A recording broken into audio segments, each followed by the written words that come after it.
Good afternoon, MRS. I'm Sigrid Adams, Acting Bureau Director. Thank you for joining us this afternoon for this awesome webinar presentation. I have the pleasure of introducing our speakers this afternoon, and I want to start with our first speaker, Nikki Weiner. Nikki is a licensed occupational therapist, lead ergonomics specialist, and co-founder of the Rising Workplace. She performs ergonomic assessments, consulting, and training in a wide variety of workplaces, from the single home office to large industrial facilities. Nikki's work centers on the dynamic relationship between personal, environmental, and occupational factors in the workplace, with outcomes focused on employee engagement, performance, and well-being. Nikki received a doctorate in occupational therapy from Washington University in St. Louis and is certified in ergonomics through the Back School of Atlanta. Along with Nikki is our second guest speaker. Her name is Karen Szymanski. Karen has been in the rehabilitation and ergonomics field for 30 years and has extensive experience treating and preventing work-related injuries through ergonomic intervention and preventative strategies. Karen received her bachelor's in physical therapy from the University of North Dakota and is trained in ergonomics and injury prevention through Eisenhagen Work Systems, Roy Matheson and Associates, and Human Tech. Karen's clients have spanned a variety of settings, including general office, aerospace manufacturing, general industry, medical assembly, healthcare, facilities, custodial, government, and education. Presently, she is the Ergonomics Program Director at the Rising Workplace. Both Karen and Nikki are working in conjunction with our Business Network division to improve the ergonomics of all staff. And so we're so excited to have them be a part of our team. We're excited to be a part of their team to help meet your needs throughout our Bureau. And with that, I'm going to turn it over to Nikki. Thank you so much, Sigrid. It's great for you all to be here with us today. I'm Nikki. I'm a white female and I have long brown hair and brown eyes, and I'm wearing a V-neck yellow shirt today. And I'll hand it over to Karen for her introduction. Hi, and I'm Karen. I'm your second presenter today as well. I'm also a white female with blue eyes, but I've got glasses on today and a blue printed blouse. So excited to be here with you. Yes, thank you, Karen. So the topic today is ergonomics for modern office workers, applying ergonomics across any and all of your workspaces.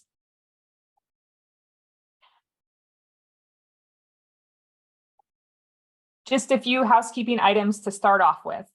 You are more than welcome to ask your questions throughout the event using the Q&A section, and Karen will actually be helping to answer those as we move along throughout the presentation. So I encourage your conversation and questions as we go along, because you have the opportunity to speak directly with Karen during the session. At the end, we'll also have time for Q&A. So if you'd like to unmute yourself at that time and ask a question live to both of us, we would encourage you to do that as well. Otherwise, during the presentation, stay on mute. Again, at the end, you may unmute to engage in that Q&A, which we would highly encourage you to do. You can keep your camera off for this session. And lastly, please remember to complete the survey at the end of the presentation, because your feedback is really important to us. And here are our objectives today. So I will speak for maybe about 40 minutes. We'll do some interaction together, and then I'll hand it over to Karen, and she will talk more about the ergonomics program at MRS.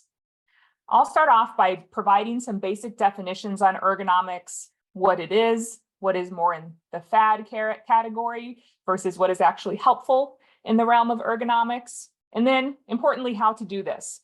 So how can we arrange our workspaces to fit us? And I'll walk you through some of that, and also elaborate on some additional resources that you have if you happen to not be in your office space right now as you're following along. We'll talk about neutral postures throughout this presentation, the importance of that and what that looks like. We'll talk about How much as far as movement? So this is the other piece of workplace health and ergonomics, is ensuring that we take enough breaks and that we're moving our bodies enough. So sharing more on the research in what is the right balance of sitting, standing, and moving. Lastly, as I said, Karen will share about our ergonomics program, and we're really excited to share that with you.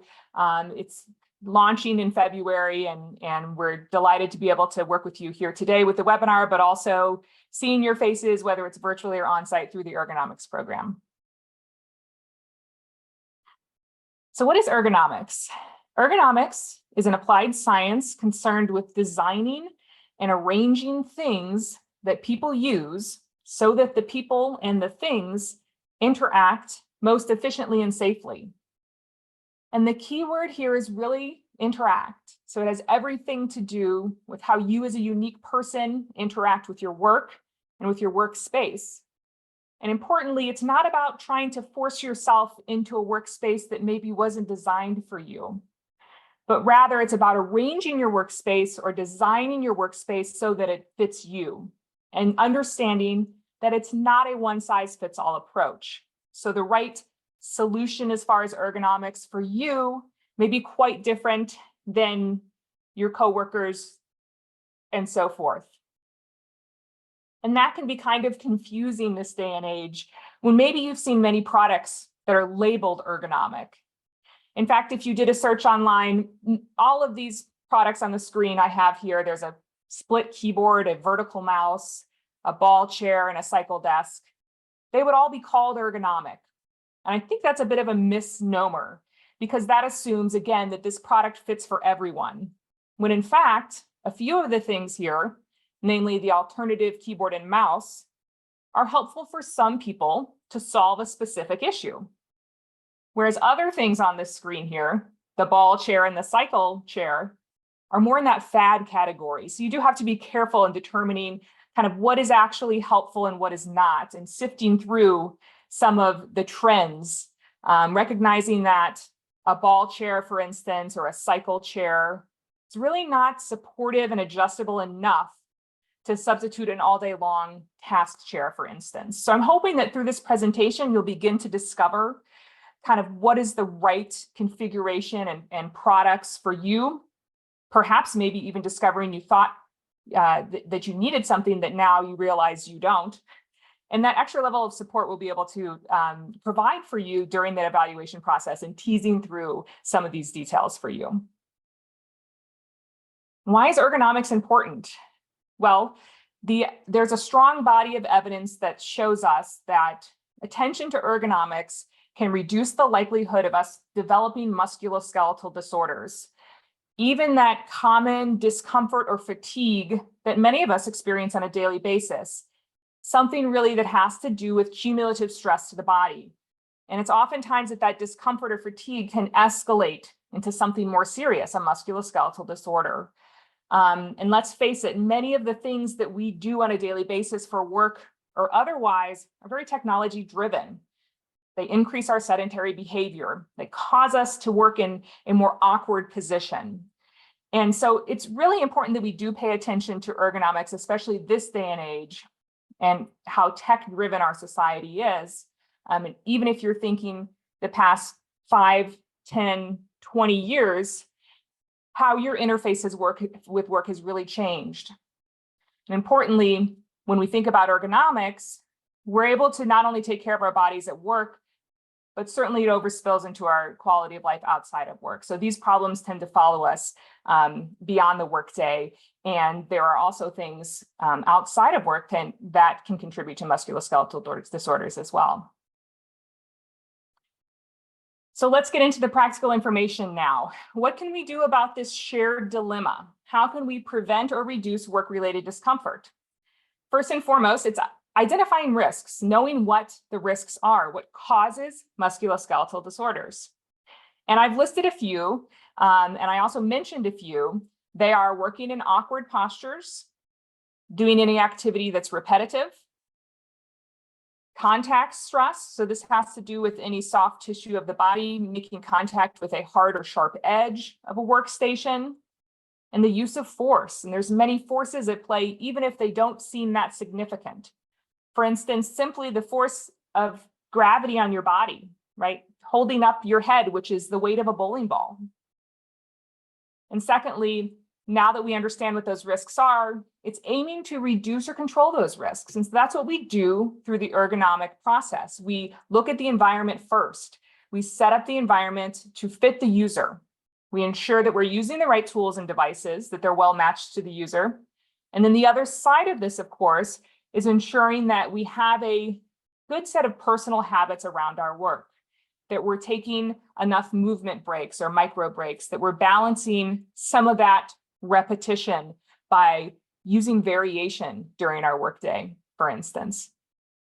And a big part of having good habits around our work is simply moving more.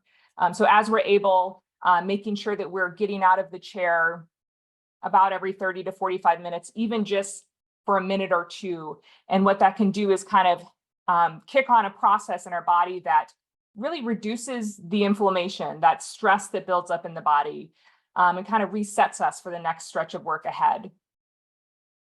Lastly, we can't neglect mental health in this picture. It's not the focus today, but I do want to mention that there is a strong connection between our mental health and pain, and it ends up to be a cycle, as some of us may know. When you're stressed, you start to hold tension in your body, and then it escalates. Certainly also depression or anxiety can contribute to pain as well. And so it's important that we have personal strategies for this. Whether you're working from home, hybrid, or in an office setting, kind of knowing what to do when you're feeling that stress in terms of strategizing, whether it's taking a break, stepping outside, anything to help reset so that you're not entering into this cycle of pain and stress, which is contributing more to musculoskeletal disorders. Okay, so I'll do a demonstration now, and I want to also mention that we have some resources posted for you on the SharePoint site, so you can go back and access this information.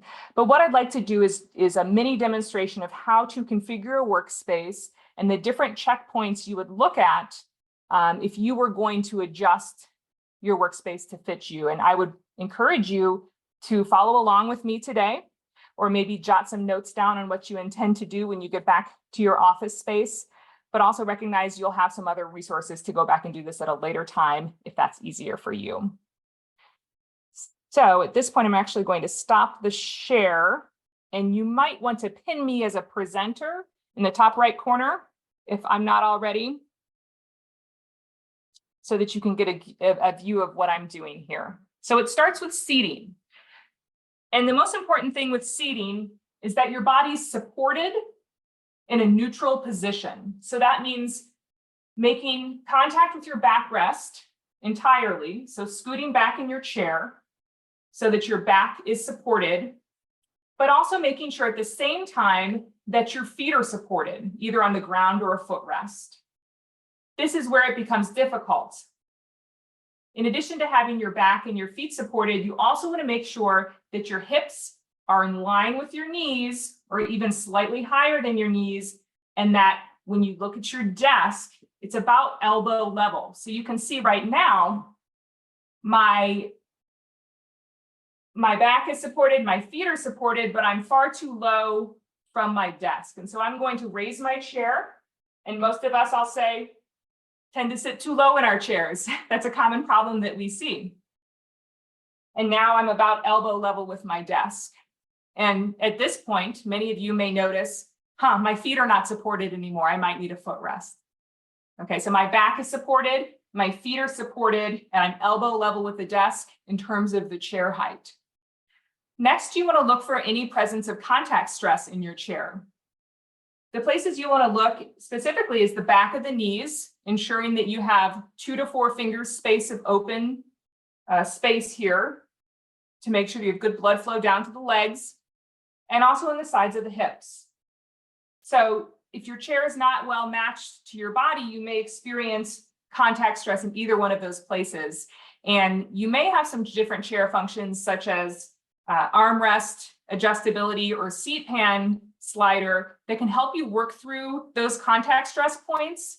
And that's something we can also help you do during the ergonomic evaluation process. If you're struggling kind of adjusting your chair or determining if your chair can adjust to fit you, we can help you with that.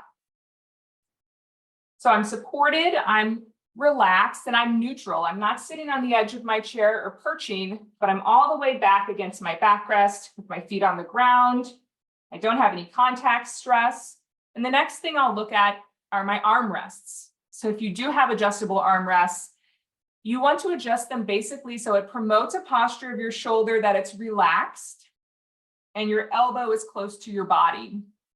So the two things I see sometimes with armrests is they cause you to shrug your shoulders up or wing your shoulders out, when in fact, if you can, adjust those armrests so they're low and close to the body, not interfering with the desk, you'll find a more relaxed arm and shoulder posture here. In fact, it's acceptable to not use armrests and rather use them for resting instead of while you're typing and mousing if you're unable to find that just right fit while you're using the keyboard and mouse, because that can be difficult unless the armrests are highly adjustable. So now I'll move up to the workspace itself. The other thing you'll want to do that will help you maintain that backrest contact is to bring the mouse and keyboard close to your body. So rather than overreaching for the mouse and keyboard, it's far away from my body, it's causing me to plant my wrists into the desk. I'm going to bring the keyboard and the mouse closer to me and practice floating the wrists. So you can see what this technique looks like, and it may take a little while getting used to, but the idea is that my wrists are nice and flat and straight, mostly because of my chair position, because I've got my chair height correct. And then I'm not using those gel wrist rests because that also creates compression on the wrist. I always say those are more for comfort. If you experience better comfort using them, you might consider them, but they're not essential for better ergonomics, nor will they promote a better posture. So this is called floating the wrists. You also want to make sure that your keyboard and mouse are not contributing to overreaching. So if you put your elbows at your side and you make this sweeping motion together with me, everything should be right there. And the B key generally lining up with the belly button, so you're centered as well. And there are different solutions we can help you look at through the ergonomics program. For instance, if you're more narrow shouldered and you struggle with overreaching for your mouse, maybe because you have a longer keyboard, there are some different keyboards and mouse solutions that can help you overcome some of those awkward postures just relating to the equipment that you use. As far as screens, I have a laptop here for demonstration, so you can think of this as any type of screen, whether it's a monitor or perhaps at home you're working off of a laptop. But generally, for most people, you'll start with the screen about an arm's length away. As I'll mention later, there are some possible differences when it comes to screen placement, especially if you wear bifocal or trifocal lenses or transition lenses. But generally, for most people, it's an arm's length away, raised so that the top third of the screen is about eye level. So when you look straight ahead, you can think about the eyebrow lining up with the top of the screen and centered in front of your body.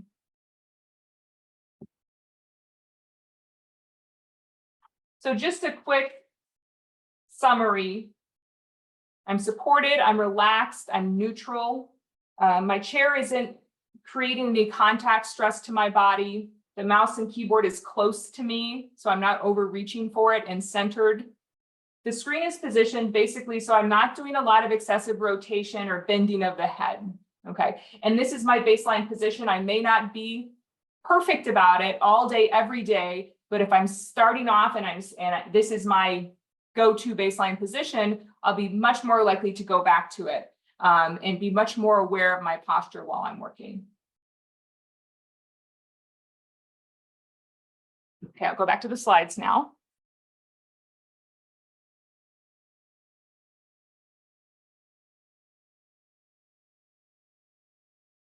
Okay. And this here is just a summary of everything I went over. Again, you'll have access on SharePoint. We have a one-pager that will walk you through all of this.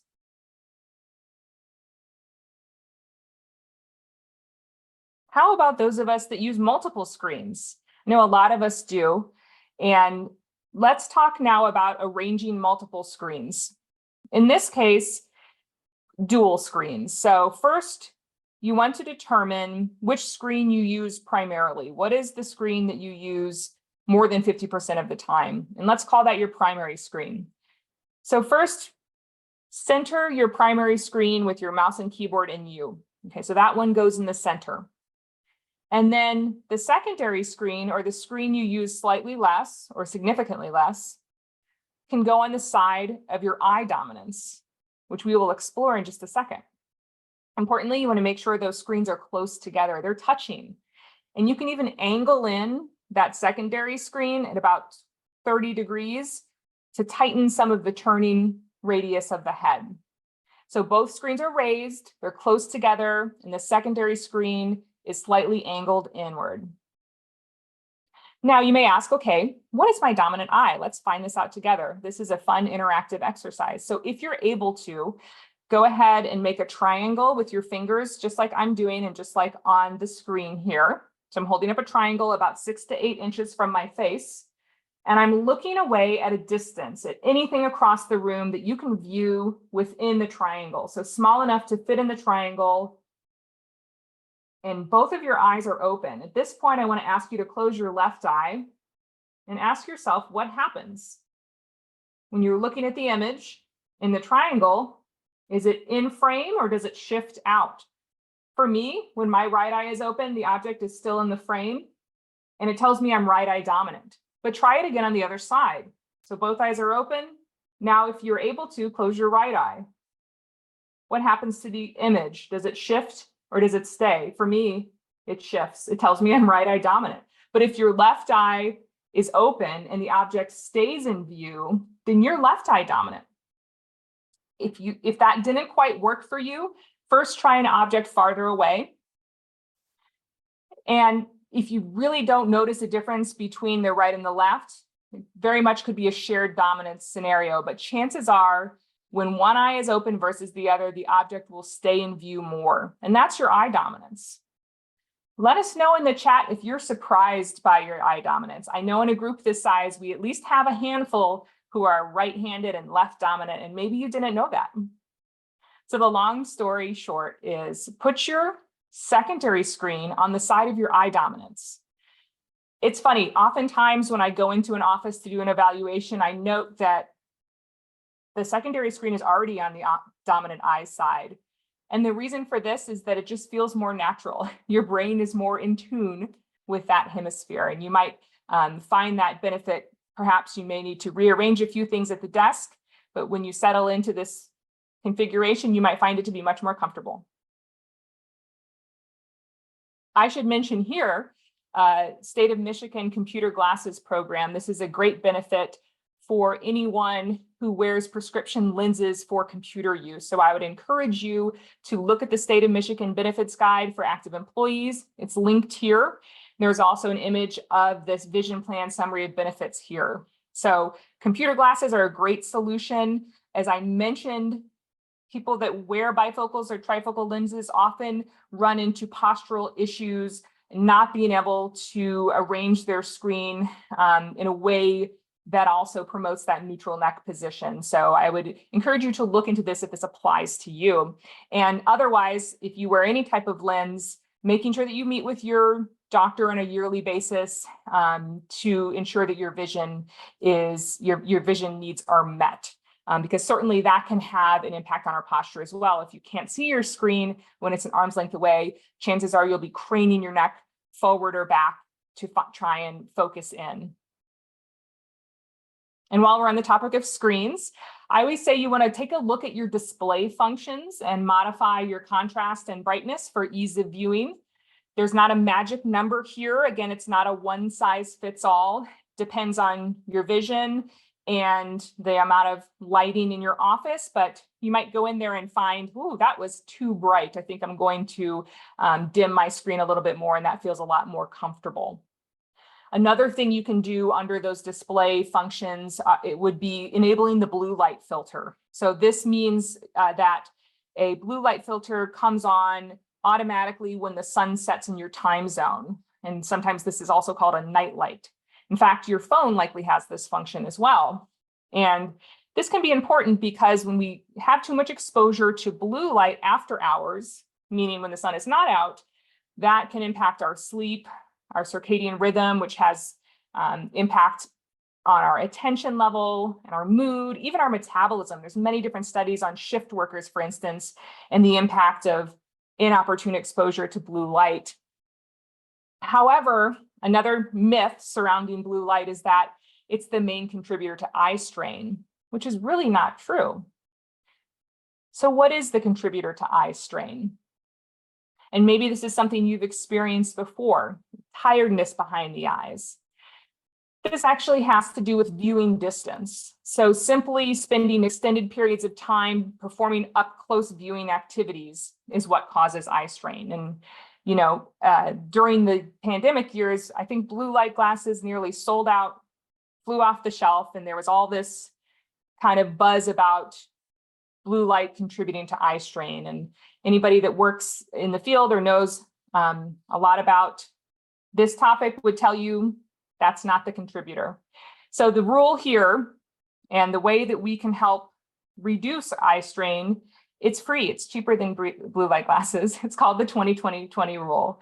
And there's also a resource on this on the SharePoint site, so you can remember this, maybe post it at your desk. But it basically states that for every 20 minutes of screen viewing, continuous screen viewing, prompt yourself to take a break by looking away at an object that's 20 feet away, at least 20 feet away, it could be farther, for 20 full seconds. So we can do this together. You might find a focal point across the room. You might look out a window, try and not focus too much in on what's on the periphery, and just look away for 20 full seconds. You can also close your eyes for 20 seconds. And the same thing will happen. Your eye muscles will essentially relax. You can think about it as the example of if you're holding a 20-pound weight in your hand and you never set it down. There are also muscles in our eyes, and they're working for us to be able to view things up close. And we look away and those muscles relax for just a minute or two. And if you're up and moving around, or if you're outdoors, you're naturally doing this. It's something we can be more mindful of when we're spending those long hours at the computer. You will find it feels pretty relaxing to look away. As if you're looking at a coastline or a sunset, there is this kind of natural relaxation that happens that's been kind of programmed in us over time, because in our earlier human days, if we could be focused on the horizon, we were safe. There weren't predators right in front of us. Unfortunately, the reverse is also true. So with the up close viewing, sometimes we automatically experience that bodily tension because it can be perceived as a threat. Our sympathetic nervous system can kick in, our heart rate can increase, our muscle tension can increase just as a consequence of up close viewing. So we want to make sure we take little breaks throughout the day. And everything I've described so far is in terms of setting up your environment to fit you is basically in an effort to work in a more neutral position more often. And neutral positions are important because it places the least amount of musculoskeletal stress on the body. So you can think of this as a state of synergy. You're less likely to be overworking certain body areas or interfering with blood flow and circulation throughout the body. So we know if we're working in a more neutral position, we're less likely to develop that pain or discomfort. And what does this look like? If we're purely looking at it from a body perspective, you want your ears to be approximately aligned with your shoulders and your hips in line with or slightly higher than your knees, your elbows, something like 90 to 100 degrees, same thing with the knees, and the hips about 100 to 120 degrees. It's okay to sit back in the chair a little bit and open up that angle. It puts less stress on the back. Forearms are parallel to the ground, wrists are nice and straight. And as you can see here in this image where somebody is kind of starting to bend away from the backrest, it's not only the back that bends into an awkward posture when we start to slump away from the backrest, but it's a bit of a domino effect in that all of a sudden the elbows will close up, the knees may bend, and your legs will kick underneath you. And so it tends to be kind of this cascading motion of awkward postures that happens as soon as you slip away and slump forward into your workspace. And sometimes that is a cue from our body that maybe we need to take a quick break. And I know many of you work at least part of the time at home. So it might be easy enough to apply many of these principles in an office environment where you have the adjustable chair, you have the external mouse and keyboard, and the screens on risers. But how can we apply these principles to more non-traditional work environments? Here's an example of a home workspace, and you see some different solutions here using a stack of books to raise screens, for instance. There's a footrest in play here. You can see the keyboard is close to her body, so she's not overreaching and that she's elbow level with the desk. But maybe some of us spend time working in non-traditional areas. Maybe we need a break from our regular workspace, or maybe you're traveling, for instance. Use some of these same principles, and you won't have to totally ditch your ergonomics, for instance. If you're spending a short amount of time working on the couch, use a pillow to support your back. Maybe consider using a lap desk so you can use that external mouse, so you're not having to use the trackpad the whole time. Support your feet on the ground. And if you're aware that you've been looking down for a lot of time, make sure that you take some time to look up at the ceiling, squeeze your shoulder blades together. That's called a micro break.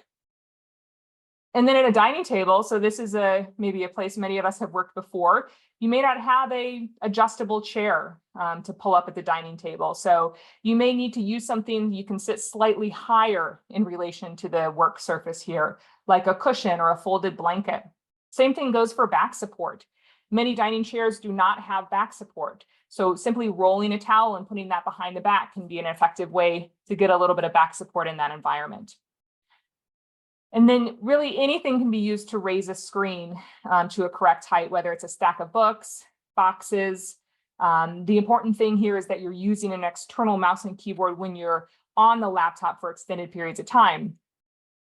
So when you're working from home, this gentleman here, you can see he's kind of laid out on the couch. And now that you're a pro at identifying awkward and neutral postures, his wrists are bent down, his head is forward. He has a lot of plants and animals that may be making him feel better, but his ergonomics, not so much. This is a much better alternative, supported with a pillow behind you, feet resting on the ground. Dining table, you can see how her screen is off center. She's got some contact stress. Her forearm is kind of digging into the desk there. Her head is down again because she's working off of that laptop screen. And so this is a much better configuration where we've really actually used found objects to put together a workstation that is much more ergonomic, especially again, if you're traveling for the week or you're working in a non-traditional workspace. And I have to mention here, one of the bigger contributors to discomfort in working from home is when you are working off the laptop without an external mouse and keyboard. So you really can't find a neutral position unless you make that separation. It's easy to do, just plug in your external mouse and keyboard, use anything to raise the screen. We have collected some data that shows how working off a laptop without an external mouse and keyboard contributes to neck pain. And there have been other similar studies just like this one. It really comes down to making a habit of it, right? And if you're traveling, take the mouse and keyboard with you. You can find and put together pretty much all elements of the workspace to fill in the gaps other than the mouse and keyboard.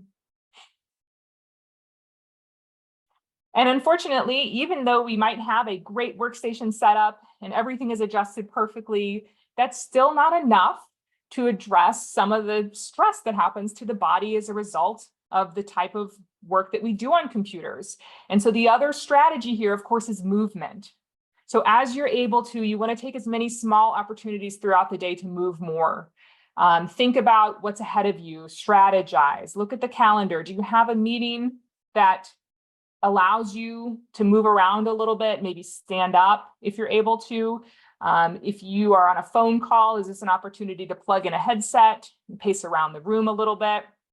If this is really difficult for you, you might consider using an external reminder system that will prompt you or at least help increase your awareness of how long durations you have been sitting, understanding that really ideally You want to not stay in the same position for more than 45 minutes without taking a short break. Even 1 to 2 minutes is fine. So it would be more important that you took a 1 to 2 minute break every 45 minutes as opposed to working for 3 hours and then taking a 20-minute break where you're walking on your lunch break, for instance.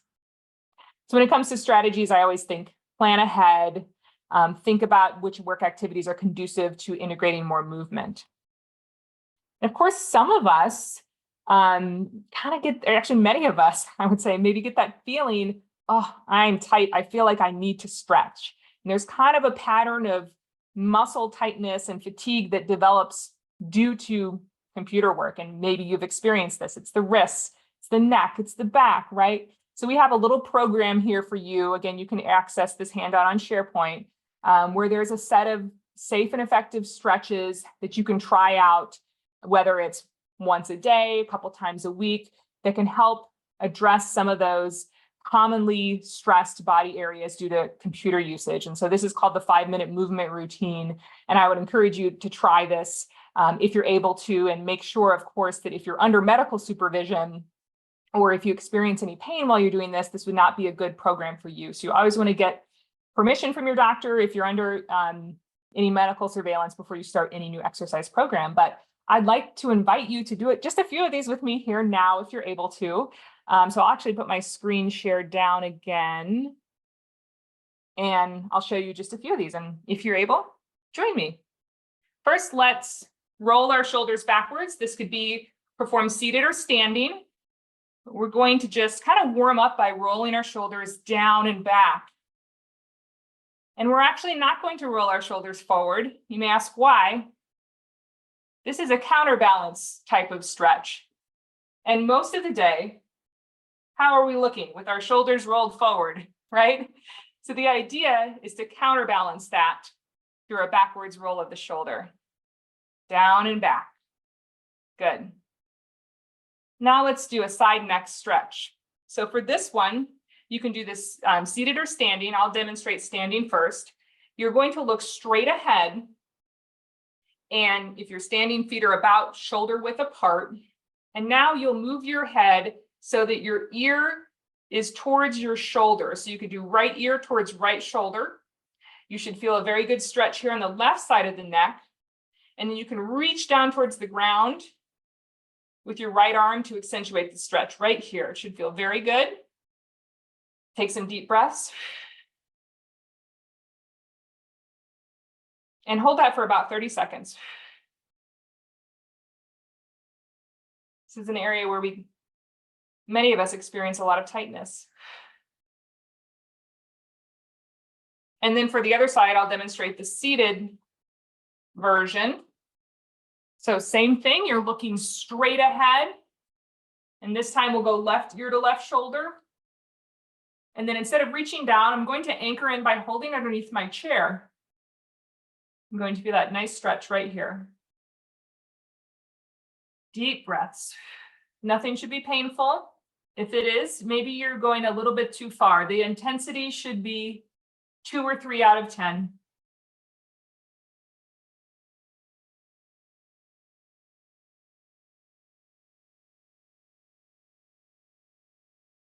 Good. Let's do a little wrist stretching. Of course, that's another area we experience stress and fatigue. You can start by just kind of flicking your fingers outward to warm up your hands and wrists a little bit. You can shake them out a little bit, warming up first. You'll notice this program is actually a mix of warming up and stretching, and that component is important. We want to do both.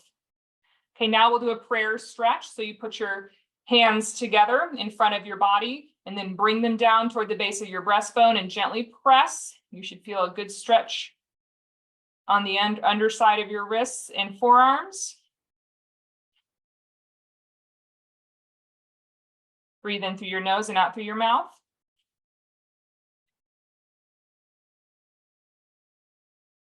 We can hold this for about 30 seconds and then reverse it.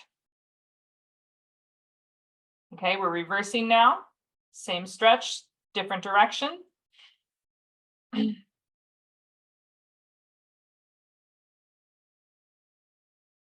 And some of the other areas, we won't have time to get into it today, but for instance, it's important to stretch the hamstrings. That's a muscle that shortens from a lot of sitting, and that can really cause back pain for some people when you have kind of chronically tight, short hamstrings, again, from sitting.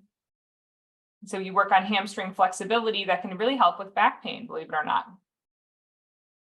There's a hip stretch on this program too, that feels really good. A lot of us experience hip discomfort from a lot of sitting. Okay, thank you for joining me on that one. We just have a few more slides left before I'll hand it over to Karen. On the note of movement, let's talk about the right balance and standing specifically. So I like to mention here, I know in this group, we have some existing standing desk users. I also know that there is a pilot program that is going to be launched at many office locations this year where you will have the opportunity to try a standing desk. So if you're curious, you'll be able to find out more about this benefit in the coming year and hopefully have the chance to try it. And a common question we get asked is, well, what is the right way to use a standing desk? And there's been some studies around this. And here's one of the most famous ones. At the same time, I also want to remind you that ergonomics is not one size fits all. So this is a good frame of reference, although it may not be directly applicable to you.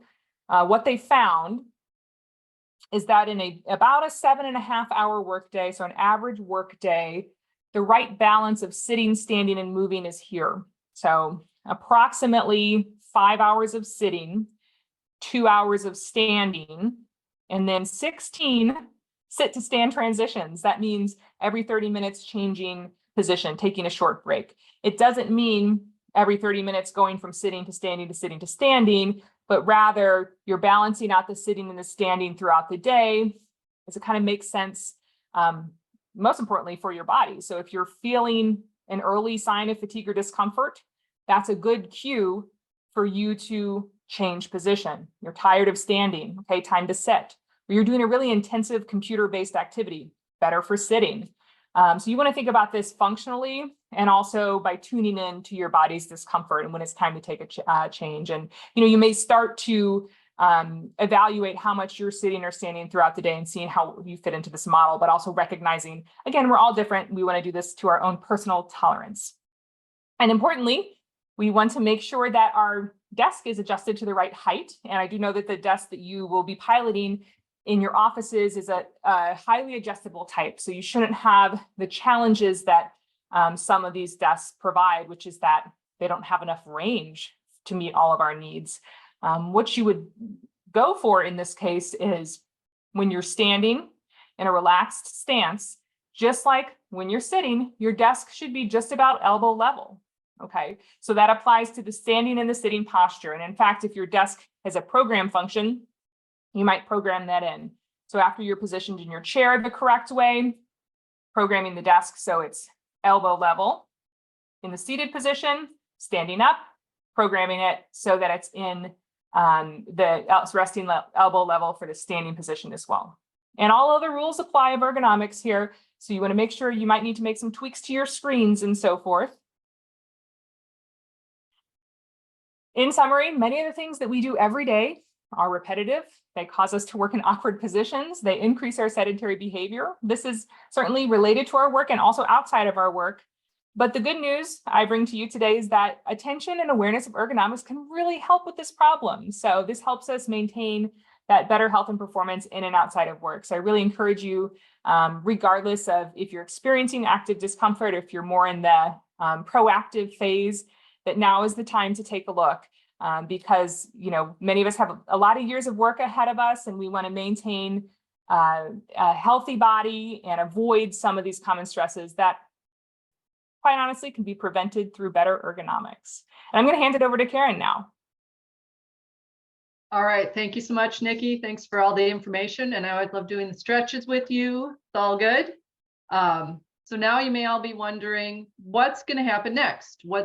What's going with the program with Michigan here. So We have a program that'll be rolling out starting in February for the next several months, where we will either be meeting with you in an in-office assessment at your workstation, or for some sites, it will be virtual assessments, or if you are working out of a home office, you would have the option of virtual assessments with either myself or one of our other ergonomic specialists. And so the rollout will be scheduled, so your leader for your area will know when it is time for your work group to either participate in the in-office assessment or the virtual assessment. If you are a site that is of a number of people size, or that the plan is for an in-office assessment, I'd really encourage you to prioritize being in the office that day for that assessment and scheduling assessment. It's nice to be right there with the specialist. For those of you that are having a virtual assessment scheduled, it'll also be a time where there'll be a scheduling link that will be released for you to go ahead and pick a time that's appropriate for you to perform the assessment. And so for those of you that are on the virtual assessment particularly, there's some things that are very helpful to help us have our virtual session be as effective as possible. So you will receive a link that you'll click on, and it will bring you to a calendar that will show you available dates and times that you can schedule your assessment. It'll be about a half an hour assessment, so plan that you will have the time to complete that. Part of that scheduling process is that there will be a questionnaire that will pop up as you're working on scheduling the time. It's going to have information that you can put down for where you are, what type of setting we're in, what type of equipment you already have, your height, so that your specialist can have a good kind of overview of how your workstation is set up. Another very helpful, if you are willing, part of the process is to take some pictures of, or have someone actually take pictures of you at your workstation and submit that with the assessment. So there'll be an opportunity to upload some photos. That is super helpful for us to be able to do things in real time ahead and check ahead of time on kind of what is your elbow position in relation to your keyboard, things that we can be looking at and be able to point out to you as we're going through the assessment. Any photos that you take are only for the purpose of the assessment. They would not be released back to anyone else. So it's not coming back to anyone at the state of Michigan. And so that would be a very helpful thing. Then you will, at your designated time, we'll both be logged in to a Zoom call, and we'll go through some education materials again with you and speak a little more specifically to your individual setup and your individual needs, and kind of determine how we can get you set up as ergonomically as possible in your setting specific to you. And the follow-up of that then is the summary will come out in a report. It may include some of the educational materials that we talk about, any equipment recommendations that we may need to try to help enhance getting you set up in a good position. And that will come back to you to work with your leader with trying to finish up with any kind of outstanding items to do. And then you will also have the opportunity to reach out if you have further questions and concerns. We can do a recheck with you as well. And so that is kind of what is coming up. So watch for coming through your area leadership when your time is to participate in the evaluation process, either in person or virtually. And with that, we will kind of open things up. We would like you to fill out a survey if you can about your experience with the webinar, but we do have a few minutes as well to go through and answer any extra questions for you. Let's take a look, Nikki, at what's left. Let's see, Teresa Farley, the question with the cubicle stations with overhead storage and lights, that is something we can address and look at as we get to your particular area. I know some locations are having some remodeling processes going, but yes, we can figure out how the adjustability can work with it overhead. There's a question from Vicky here about more extreme situations, or we call these advanced level assessments. And so it's important to note here that that's a different resource. And that through the Rising Workplace, we're going to be providing more basic level assessments, whether virtual or on-site for everyone. But if you do have an advanced level need and you require something out of the, whether it's a workplace accommodation or you have a doctor's note, then you would work internally with MRS to have that addressed. And Kelly, your question about progressive lenses and the level of the monitor. I feel you. I have progressive lenses.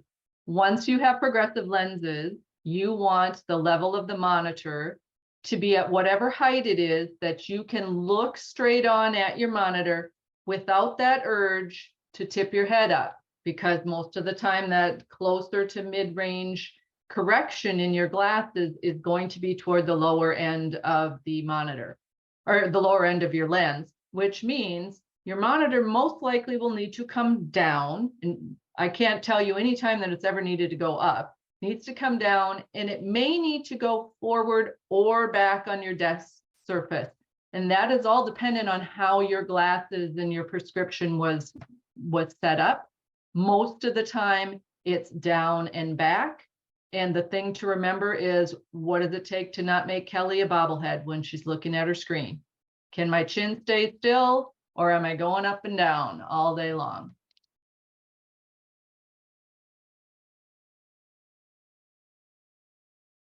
Anyone else have any questions?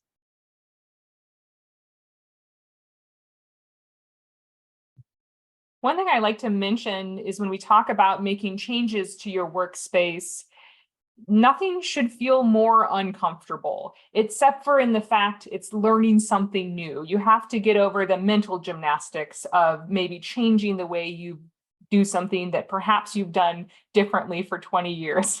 So once you can get over that, everything should really feel much more comfortable. It shouldn't be the reverse, that it should feel more effortful or that you're more tense while you're, for instance, assuming a different posture. So that is a question that I often get, and I think it's a really good question to address. And just know that the hardest part is learning how to ride a bike, so to speak. Mm-hmm. That is true. Be patient with the typos that start if you change a keyboard to one that has a more curved thing, that type of thing.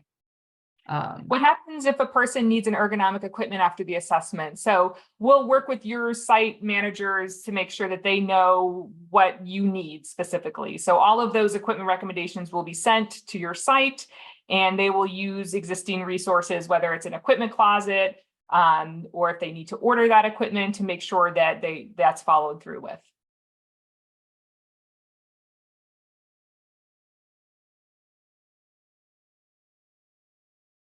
So if you're unsure, if maybe you need another accessory piece of equipment like a footrest, that's another really important reason why you'd want to sign up for an evaluation, so that we can get that documented and really validate that concern. Or maybe it's walking you through some changes and discovering, as it turns out, you don't need that.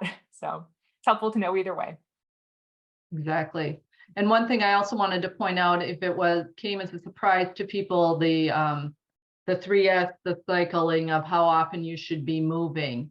Keep that in mind if you are a person who maybe already has an adjustable sit-stand desk.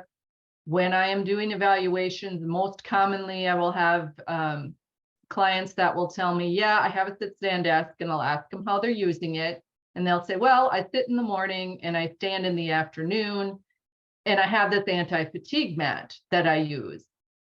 If you are needing to use an anti-fatigue mat, you're probably standing too long.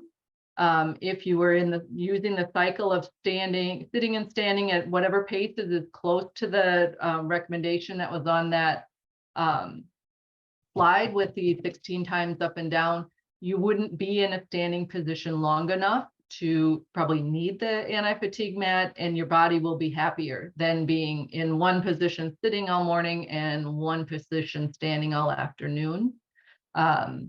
Plus, you don't have to then move it back and forth every time you want to go back to sitting down. The anti-fatigue mat's in the way. So most of the time that's not needed. And think about, if you are using an adjustable desk, how frequently you're moving. You might not be moving enough.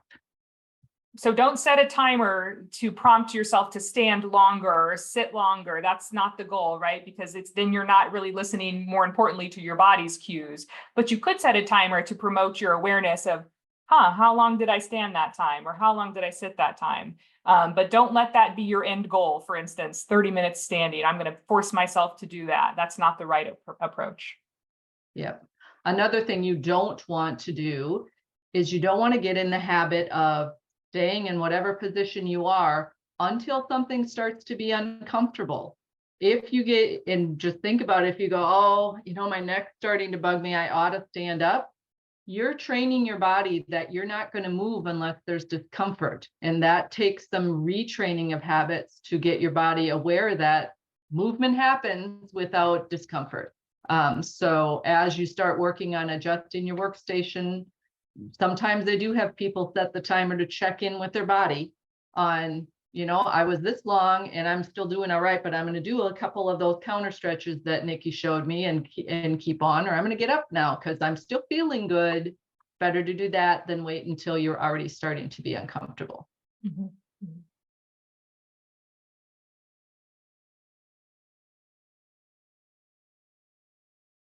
Anyone else?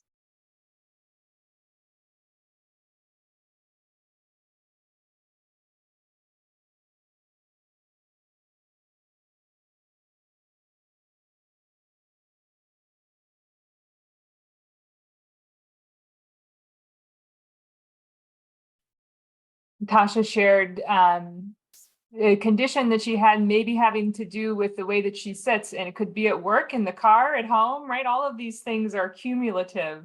But this would be exactly the kind of thing that when you meet with your ergonomic specialist, we can try and help you problem solve. It's really hard to say when we hear kind of specific questions like this, what different solutions might help. But I think through the virtual assessment process or the on-site assessment process, we could probably help you nail down a sitting position that is much more comfortable. Yes, I would say I spend quite a bit of time with my clients also helping them to learn how to use the features that are on their chair. You can buy a chair that has a lot of adjustments, but if you kind of don't know which button or which lever does what, and you leave it in the position that it was shipped to you in, it's not going to fit you well. Every chair is like a car. It's got a make and it's got a model. And so you can, if you find it on your chair, you can put in Google searches glorious, that'll bring you to a YouTube video on how to use your chair. You can put in Steelcase, Tamiya, Herman Miller Aeron, whatever the chair is, you'll find some instructions that'll help you adjust it. But we can also work with you on that. It's kind of like a mattress, you spend a lot of hours there. And so you really do want to find the fit for you. And it honestly can be confusing, especially some of these higher end chairs that have a lot of levers and paddles and then knobs. Okay, we know what they do, but how am I supposed to go from there to adjust them? So we can help you with that. Mm-hmm.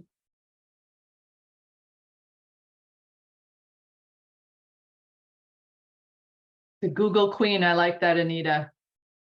The other thing, a lot of chairs will have the ability to rock, and then they'll have the ability to lock in place. The rocking part would be your micro brake. The lock in place would be to support you when you are trying to interact with your keyboard and your mouse, so that your body's not working harder to get positioned to do the small task of typing. Mm-hmm.